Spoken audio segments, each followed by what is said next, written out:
Well, it's the last QPR view of the season. We're going to preview the Coventry game, but who cares? Who cares? Who cares? It's a dead rubber. How does that feel as a QPR fan to go into the last game of the season knowing you could lose 5-0 and you'll still be laughing and jumping up and down?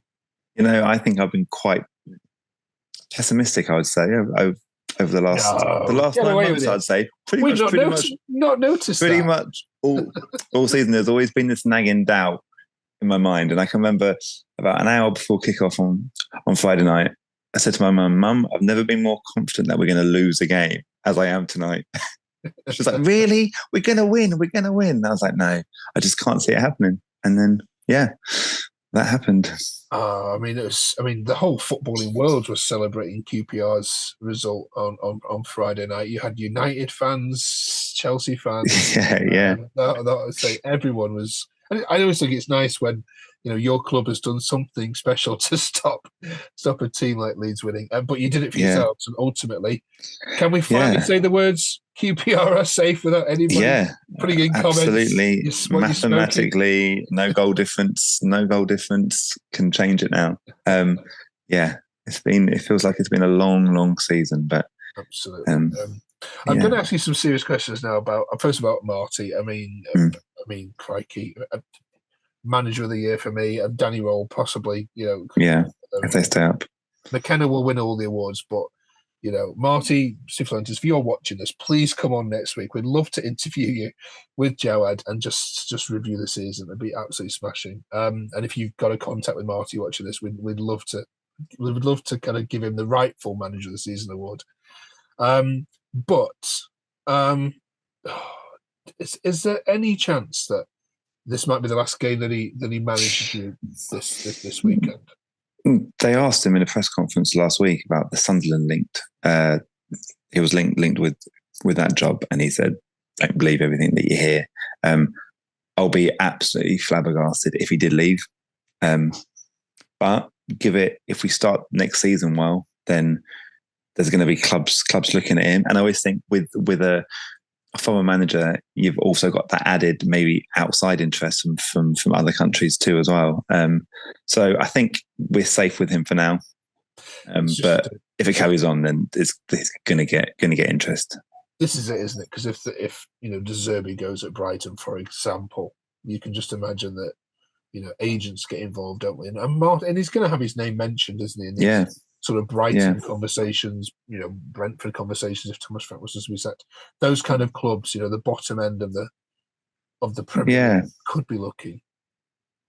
I think it also depends on what situation we're in. As in, is next season going to be a season where we could attract players in the summer, push for a top 10 finish, and then if that happens, then you've got a chance of the playoffs? Because I don't think he's a manager that's just going to be content on aiming for 12th place, and unless the board match his ambitions, then I think he's definitely an ambitious person. So, and I'll be honest, as a club, same with players, with the manager, QPR should be looking to get somebody in, develop them, and then expect them to move on. So in a year's time, if he does go, then I think the club will be in a good position, to be honest. Yeah, okay. I also want to ask you about your player of the season. There's a shout out for a couple here. But given the 45 games that you've sat and watched over the last 9 months, who overall for the performances gets your player of the season? I think 99% of QPR fans will have it between two players, Steve Cook and Jake Clark-Salter.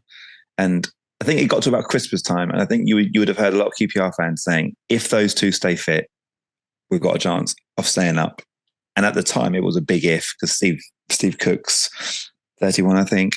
Jake Clark-Salter's injury record has been horrendous. But for me, if I had to choose, I would go Jake Clark-Salter. And if you had said to me this time last year he would be a player of the year, I would have laughed it off, because we had hardly seen him play. You could see that he had quality, but there was no way that I would have thought he would have played as many games as he has. And I think in the last two games, especially the Preston game and the Leeds game, he has stepped up massively again. And just when he thought he couldn't get any better, he has. And he's definitely one that I think there'll be clubs looking at. So for me, I think he's a clear winner. Okay. Final away game then of the season, trip to Coventry. I know you don't care about the result, but what's been your standout away travel? You've obviously done a fair few miles traveling. Yeah, from London. I think the low point, and I'll start with that, was the first half of the first game of the season against Watford. Kind of went there feeling pessimistic anyway. There wasn't much support for Ainsworth.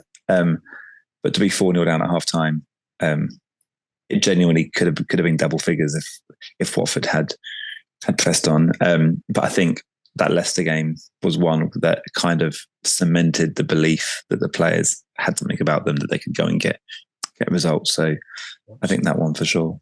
And I still will hold to my word. I will wear a QPR shirt because of that result in the first record of the new season. The bookies had QPR to go down, every single one. If you go back to the start of the season, when I look at the predictions, when people asked to go down, they saw Ainsworth's obviously side in the previous season, not too much investment going on, and you were nailed on to go down. Every single one had that. And looking at your first 12 games, you wouldn't have changed your mind, would you? So I think that's why Marty gets this, because the lack of quality in your side. The sign of a good coach is can you turn average players into world-beating players? And I think he's in some ways he's massively done that. His coaching strategies, his man management of the whole kind of chair situation and lots of other things have been second to none in the league. That's why for me he gets the award. Yeah, I think when you look individually at the players, that there's players that would walk into Sheffield Wednesday's team, that would walk into Birmingham's team, and there's quite a lot of experience. And I do think Ainsworth just completely lost them, and it's a squad that's quite delicate in belief. So for the last 18 months, 2 years, really, there's been no self-belief. And I think that's the most important thing he's done, is brought back that belief that they are a good side. I think Friday night's result was a combination of that, where it was the best performance of the season by an absolute mile. Every single player put in a shift. You saw Lyndon Dykes leading the line, how we've needed him for the whole season. But I think to get that group galvanised after such a bad start and get the best out of pretty much every single player in that squad shows what a great man manager he is, as well as tactically. Yeah. Okay. All right, for the final time then, score predictions, please, for Coventry versus QPR. I'm gonna go 4-2 victory. Yeah.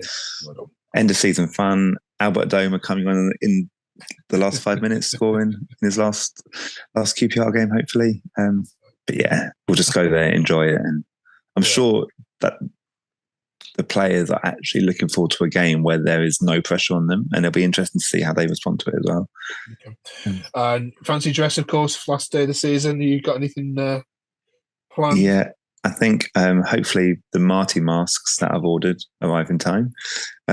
So we'll see if they get it, but I think there'll be quite a lot of QPR fans in their Martí Cifuentes masks. Oh, brilliant. Okay, listen, thank you so much, Jared, for the last 9 months on this channel. Every week you come here.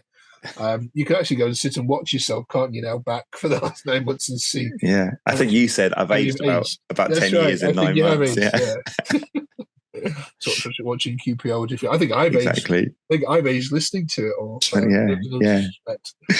Thank you so much, though. Thank you, every QPR fan who's commented, and we've been through this roller coaster ride with you. QPR is safe. Go and enjoy the summer, and we'll start again next season. Thank you so much, Jared. Have a great day. Thank you, Mark. Thank you.